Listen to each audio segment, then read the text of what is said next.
Today, we're taking a tour of the human brain, but not in the way you might expect. We're going to see it through the eyes of Frank, our beloved forest monitor, who is having, well, a very, very bad morning. His journey through procrastination, panic, and chaos will show just how much our brain's ancient wiring still controls us, even when we face modern problems. Frank's story reveals why you procrastinate, why people can't remember things under pressure, and why your heart races when you're stressed. By the end of this lesson, you won't just memorize a list of brain regions. You'll understand the silent, invisible battle happening inside your head every day, and you might see your own brain in a whole new light. Let's get started. It's the night before Frank's big annual forest update. He's got his tea, he's got his notes. He has every intention of finishing his report early, but then he makes a classic mistake. He glances at his gaming laptop. A little voice inside him whispers, "Just one round? What could it hurt?" Just the thought of playing triggers his brain's reward pathway. So, he opens Ranger Rescue 4 and loads his last saved game. The dopamine starts to flow, and that report he has to write, it remains completely untouched. So, what just happened in Frank's brain? This wasn't a simple failure of willpower. It was a full-on biological battle. On one side, you have the prefrontal cortex. Think of it as the brain's CEO. It's responsible for planning, setting long-term goals, and regulating our impulses. It's the part of Frank that knew he should be writing that report. But on the other side, you have the brain's ancient reward system, powered by a neurotransmitter called dopamine. This system is designed to push us toward things that feel good in the moment. When Frank even thought about his game, his brain anticipated a rush of dopamine, creating a powerful craving for instant gratification. The reward system hijacked his decision-making, offering instant pleasure, while the prefrontal cortex could only provide the distant, abstract satisfaction of completing a report. This internal struggle is at the core of procrastination. It's a perfect example of one of the main ideas in psychology. Our behavior is always influenced by a struggle between our biology, emotions, and rational mind. And for Frank, this is just the beginning. Because while he was lost in his game, the real world kept moving. And tomorrow morning is coming fast. No, not today. Uh-oh, Frank overslept. The report is still blank, and the meeting is in less than an hour. Instantly, his body goes into crisis mode.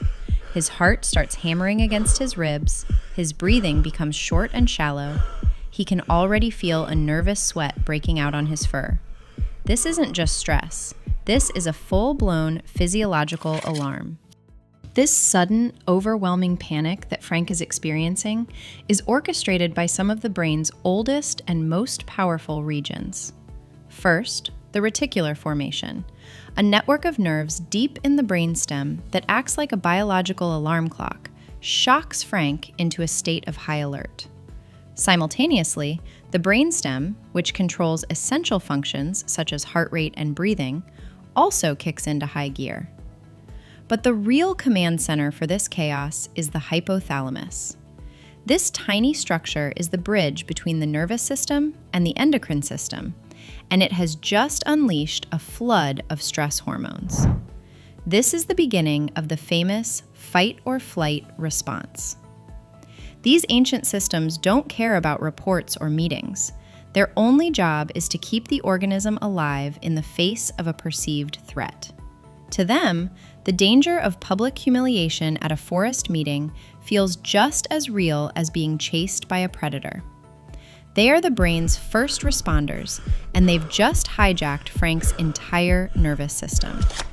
And as we're about to see, Frank's morning is about to get a whole lot louder. As Frank desperately tries to focus, the entire forest decides to have its morning meeting right outside his window. A squirrel is having a territorial dispute, a raccoon is auditioning for a heavy metal band with the trash cans, And a hiker, who clearly missed the memo on forest etiquette, is screaming, "I think I saw Bigfoot!" To top it all off, a tourist is now trying to take his picture through his own window. Why? Why today of all days? What Frank is going through now is sensory overload, another mental struggle in progress. All of that incoming noise and visual information is being funneled to a small, egg-shaped structure called the thalamus. The thalamus is like the brain's central switchboard, routing sensory information to the correct processing centers. But right now, the switchboard is overwhelmed. Sudden, sharp sounds are interpreted by the amygdala, the brain's fear and emotion detector, as potential threats. This triggers the sympathetic nervous system, further pushing his fight or flight response. This is why it's hard to think clearly when you're in chaos. Your brain is wired to focus on threats rather than complex tasks like writing a report. The idea of multitasking is mostly a myth. The prefrontal cortex can only focus on one complex task at a time. Frank is trying to write, listen for threats, and ignore a tourist at the same time. His brain is short-circuiting. He's trying to push through the noise and access the memories he needs for the report. But as we'll see, his brain is simply not cooperating. Frank stares at the blinking cursor. He knows everything he needs to say. The bear sightings, the trail repairs, the ongoing squirrel disputes. It's all in his head, somewhere. He tries to pull out a single fact. Anything. Nothing. His mind is a blank slate. The stress has slammed the door shut on his memory. He lets out a low groan, a mix of despair and frustration. This right here is a classic case of cognitive overload. Two key players are involved. First, the hippocampus. A seahorse-shaped structure deep in the brain is absolutely crucial for forming and retrieving long-term memories. Think of it as your brain's librarian. Second, there's your working memory, which is like a temporary mental notepad where you hold information you need right now. This is managed by the prefrontal cortex. Here's the issue. Both systems are highly sensitive to stress. When the hypothalamus floods your body with stress hormones like cortisol, it's like a fire alarm going off in the library. The hippocampus panics and struggles to find the information you need. This explains why you might blank out during an important exam or job interview, even if you know the material well. Your brain isn't failing. The stress hormones are just interfering with the memory retrieval process. Frank's brain is so busy managing the panic and sensory overload that it has no resources left for higher cognitive functions, such as memory recall. But Frank is the forest monitor. He has a laminated badge, after all. He's not going to give up without a fight. Frank looks at the tired, frantic animals staring back at him in the mirror. For a moment, he considers just giving up, hiding in his cabin until the meeting is over. But then, something shifts. He takes a deep breath. You can do this. You are the forest monitor. You have a laminated badge. You helped those ducks cross the road that one time. You are a pillar of this community. He straightens his posture. A flicker of determination replaces the panic in his eyes. He grabs his half-finished, mostly blank report and races out the door. It's not much, but it's enough. This moment right here is incredibly important. What we just witnessed was emotional regulation in action. This is the prefrontal cortex, our rational CEO, wrestling back control from the limbic system, the emotional, primal part of our brain that includes the amygdala. Frank's self-talk wasn't just him being silly. It was a conscious, cognitive strategy to reframe the situation and restore a sense of control. In psychology, this is closely tied to the concept of self-efficacy, the belief in your ability to handle a situation no matter how stressful. By reminding himself of his role and past successes, even small ones like helping ducks, he was able to dial down the amygdala's emotional noise just enough for the prefrontal cortex to get back in the driver's seat.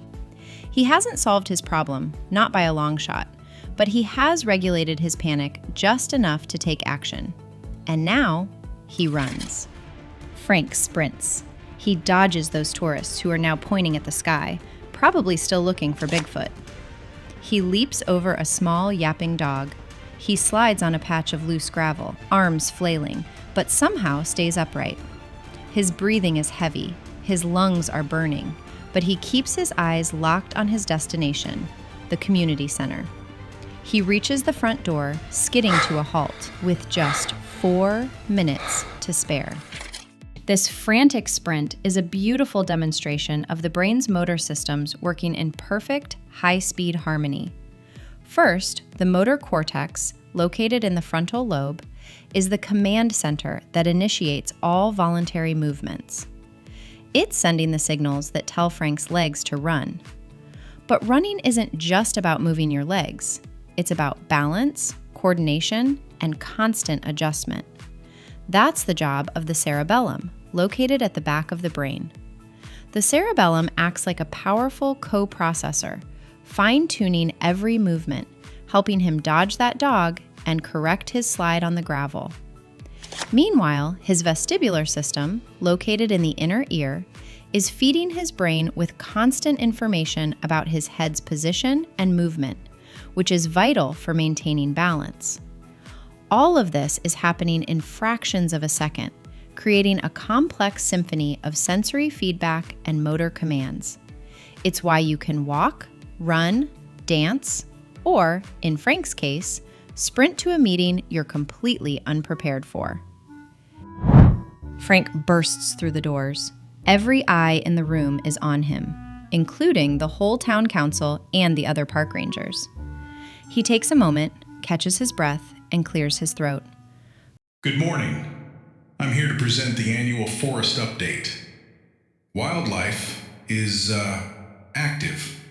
Visitors are, enthusiastic. And the squirrels are extremely busy as usual. He hands over the mostly blank report with a confident nod. It's rushed, it's vague, but it's something. And just like that, against all odds, Frank keeps his job as forest monitor for another year. When Frank decided what he wanted to say, his thoughts were organized and structured by Wernicke's area. This part of the brain is responsible for language comprehension and making sure our sentences make sense. Then, the signal was sent to Broca's area, which is responsible for the physical production of speech. It coordinates the muscles of the mouth, tongue, and larynx to turn those thoughts into actual words. Think of it this way. Wernicke's area is the script writer, and Broca's area is the actor delivering the lines. Meanwhile, his frontal lobe helped him stay on topic, mostly, and his social cognition skills allowed him to read the room and deliver his lines with just the right amount of confidence. Every time you speak, listen, or communicate, this entire network works seamlessly together.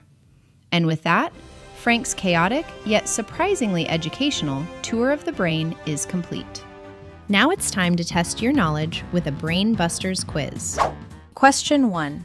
Which part of the brain acts as the CEO, helping with planning, impulse control, and long-term goals? A. Amygdala. B. Prefrontal cortex. C. Cerebellum.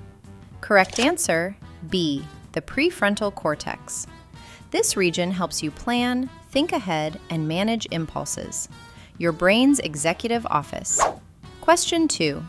The hypothalamus triggers the fight or flight response by releasing stress hormones. A. True. B. False. Correct answer, A. True. The hypothalamus is tiny but mighty. It signals your body to release stress hormones when danger shows up. Question 3. Brain plasticity means the brain stops changing after childhood. A. True. B. False. Correct answer, B. False. Plasticity continues throughout your entire life. Your brain keeps learning, adapting, and rewiring. Great job. Now let's recap Frank's very stressful, very educational morning. Through his journey, we've seen the brain for what it truly is. Not a single unified mind, but a collection of ancient, powerful, and often competing systems, all trying to call the shots. We saw his reward system choose pleasure over responsibility. We saw his survival systems trigger a full-body panic over a missed deadline. We saw his sensory and cognitive systems become completely overwhelmed by stress. Now it's time for our homework-free zone question. We all have a bit of Frank in us, so I want to know, which part of Frank's internal battle do you relate to the most? Are you driven by the procrastinating reward system, the panicking survival alarm, the pep-talking prefrontal cortex, or the memory-wiping stress response? Let me know your answer in the comments below. If you're enjoying this journey through the fascinating world of psychology, make sure to hit that subscribe button so you don't miss Lesson 6. We'll be diving even deeper into the brain's wiring. Thank you for learning with me today, and I'll see you in Module 2.